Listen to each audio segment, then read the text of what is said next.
안녕하세요. 날마다 기막힌 정오의 박정현 목사입니다. 벌써 한 주의 중반인 목요일이 되었습니다. 오늘 하루도 주님의 말씀과 함께 믿음으로 승리하시는 우리 날마다 기막힌 정오 식구들 되시기를 주님의 이름으로 기도합니다. 우리는 계속해서 성경의 기도의 사람들을 살펴보고 있습니다. 오늘의 기도의 사람은요, 바로 요엘 선지자입니다. 요엘은 남유다의 요아스 왕 때 활동했던 선지자였어요. 요아스 왕은 7살 나이에 왕이 된 것으로 유명하죠. 그가 7살에 왕이 되었다는 것은 무슨 말입니까? 그만큼 혼란의 시기였다는 거예요.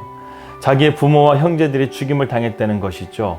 요엘서는 분명히 여호와의 심판의 날을 선언하고 있는데요. 사실 그 시대의 상황을 종합해 볼 때 어머니가 아들이 죽은 기회를 엿보아서 7살밖에 안 되는 그 요아스 왕을 세움을 통해서 그 어머니가 나라를 통치하게 되는 그러한 상황 가운데 있었습니다.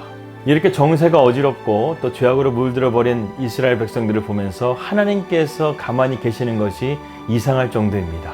오늘날도 마찬가지인 것 같습니다. 우리의 완악함과 타락함을 인해서 하나님께서 우리에게 경고해 주시는 그것 중에 하나가 바로 저는 코로나19 사태가 아닐까 생각이 듭니다.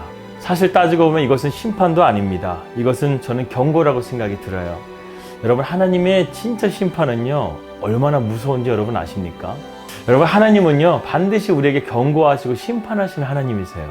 노아의 방주 사건을 보십시오. 노아는 그 방주를 100년이라는 시간 동안에 지었습니다. 그런데 그럼에도 불구하고 그 방주에 들어갔던 사람은 노아의 가족들밖에 없었어요. 무드셀라는 이름의 뜻이요, 무드셀라가 죽게 되면 하나님의 심판이 있을 거라는 거예요.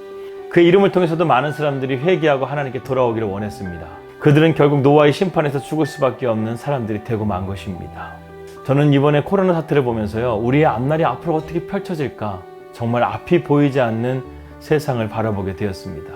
정말 두렵더라고요. 뉴스를 보게 되면 코로나 바이러스로 인해 수많은 사람들이 죽어가고 있고, 이것에 대한 치료책이 나오지도 않고, 앞으로 경제가 위협을 받게 되고, 전쟁의 위협도 도사리게 되고, 여러 가지 어려움 가운데 우리가 직면하게 될 것이라는 어두운 소식들이 우리 앞에 펼쳐지고 있습니다.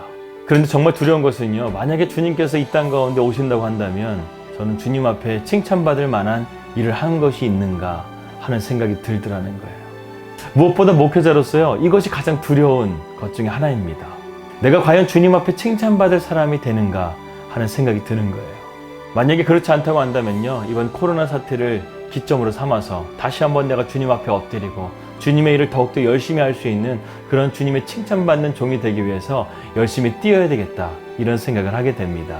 우리 안에 무언가 문제가 있다고 한다면요, 우리는 병원에 가서 의사를 만나서 진단을 받기도 하고 약을 받기도 하고, 때로는 그 병을 치료하기 위해서 수술을 받기도 합니다. 이것과 마찬가지로 하나님께서는 이스라엘 백성들을 보기에 이들은 영적인 질병 가운데 있는 거예요. 그래서 하나님께서는 이들을 치료하기 위해서 처방을 내립니다. 그것은 여호와의 날이라는 그 심판의 날을 통해서 이들을 고치시기 위한 하나님의 처방전이 내려진 것이죠. 그렇다고 한다면 이러한 여호와의 날, 심판의 날이 온다고 한다면 우리는 어떻게 준비해야 되는가? 첫 번째로는요, 우리가 하나님을 간절하게 부르짖어야 된다는 사실입니다. 누구든지 여호와 이름을 부르는 자는 구원을 얻으리니 이는 나 여호와의 말대로 시온산과 예루살렘에서 피할 자가 있을 것이며 남은 자 중에 나 여호와의 부름을 받을 자가 있을 것임이니라. 왜 요엘은 여호와의 심판의 날에 우리가 주님을 부르짖어야 된다고 말씀하고 있는 것일까요? 아무리 두렵고 심판의 날이라 할지라도요, 그날은 여호와의 날이기 때문에 그렇습니다. 그 날에는 마귀가 우리를 공격하는 날이 아니라, 우리에게 재앙이 임하는 날이 아니라 여호와께서 역사하시는 날, 여호와께서 일하시는 날이라는 뜻이에요. 그렇기 때문에 우리가 하나님 앞에 부르짖게 되면은 하나님께서 우리를 역사해 주셔서 이 재앙 가운데 우리를 건져 주시고 이 심판 가운데서 우리를 건져내어 주실 거라는 말씀입니다. 살아가면서 우리는 온갖 어려움의 문제를 직면한다 할지라도요, 우리가 끝까지 하나님을 부르짖고 나가게 되면 구원을 얻을 수 있다. 이것이 바로 우리 믿는 자들의 신앙인 것입니다. 왜 그런가요? 그 이유는요, 하나님의 변함없는 사랑 때문에 그렇습니다. 우리 인간은 얼마든지 변할 수 있어요.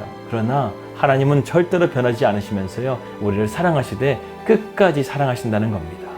그래서 요엘 선지자는요, 다른 구약의 선지자들과 마찬가지로 우리가 이 여호와의 날에, 이 여호와의 심판의 날에 우리가 회개하고 주님께 돌아갈 수만 있다고 한다면 하나님께서 우리에게 구원을 베풀어 주신다, 이런 소망의 메시지를 전했던 선지자였습니다.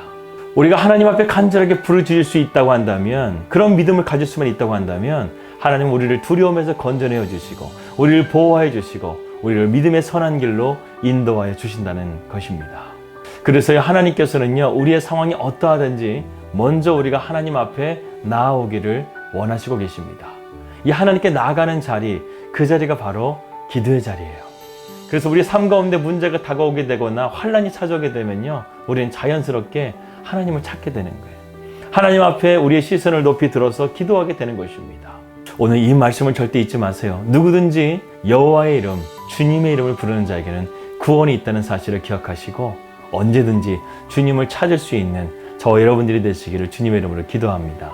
두 번째로 이 요엘 선지자는요, 우리가 하나님의 성령 안에서 참된 자유함을 누릴 수 있다고 말씀하고 있습니다. 아무리 어려운 상황의 골짜기를 우리가 지나간다 할지라도 우리가 성령 안에 있다고 한다면 참된 자유함을 누릴 수 있다는 거예요. 그래서 고린도전서 5장 17절 말씀에서 바울은 이렇게 고백하지 않습니까? 주의 영이 계신 곳에는 자유함이 있다는 거예요. 하나님의 성령이 있는 곳에는요, 참된 자유함이 있다는 거예요. 요엘서도 이렇게 말씀합니다. 그 후에 내가 내 영을 만민에게 부어주리니 너희 자녀들이 장래일을 말할 것이며 너희 늙은이는 꿈을 꿀 것이며 너희 젊은이는 이상을 볼 것이며 이때에 내가 또 내 영을 남종과 여종에게 부어줄 것이라. 이렇게 말씀하고 있습니다. 답은 이것입니다. 우리에게 성령이 부어져야 된다는 거예요. 오순절에 마가의 다락방의 성령의 역사를 보십시오. 그들이 죽음의 공포와 두려움 가운데서 그들이 움츠러 들고 있었지만 하나님의 성령이 그들 가운데 임하시자 그들이 권능을 입고 그 문을 박차면서요, 열방과 민족으로 복음을 증거하기 시작한 것을 보십시오. 이처럼 성령은요, 우리에게 권능을 주고 우리 안에 참된 자유함을 준다는 사실을 여러분 기억하시길 바라겠습니다. 오늘날에도 우리가 간절하게 구해야 될 것은 무엇이냐면 하나님의 성령이 우리 가운데 부어지는 것을 위해서 기도해야 된다는 것입니다. 코로나 사태로 의해서 우리의 삶이 잔뜩 움츠러진 상황 가운데 있어요. 비관론이 지금 계속해서 지배적으로 우리의 삶 가운데 퍼져 있습니다. 그렇다고 한다면 우리는 계속해서 이렇게 움츠러들어야 할까요? 아니라는 거예요. 우리 안에 성령이 부어지게 되면 우리는 자유함을 누리게 되고 우리는 권능을 가지고 담대하게 이 세상을 살아갈 수 있다는 사실입니다. 그렇기 때문에 우리는 주의 이름을 간절하게 찾아야 돼요. 간절하게 부르짖으면서 우리가 구해야 될 것은 무엇이냐? 하나님의 성령을 구해야 된다는 사실입니다. 아무리 힘든 상황이라 할지라도, 아무리 어려운 상황이라 할지라도 우리가 담대히 주의 이름을 붙잡고 성령님의 도우심을 간절하게 구할 수 있다고 한다면 우리 안에 성령의 충만함으로 성령님께서 우리의 삶을 다스려 주시고 우리 안에 참된 자유함과 소망을 가지고 살아갈 수 있게 될 것입니다. 그래서 이 요엘 선지자가 이 심판의 문제를 풀어갈 수 있는 유일한 방법, 하나님께서 깨닫게 해주신 지혜는요, 바로 너희가 여호와의 이름을 간절하게 부르짖으면서 성령의 부어주심을 받아야 된다고, 그것이 답이라고 이렇게 요엘 선지자는 선포했던 것입니다.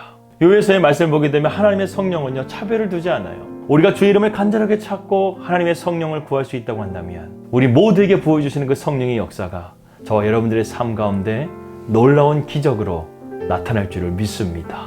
주의 이름을 간절하게 부르짖고 하나님의 성령이 오늘 우리에게 임할 수 있도록 기도할 수 있는 저와 여러분들이 되시기를 주님의 이름으로 기도합니다.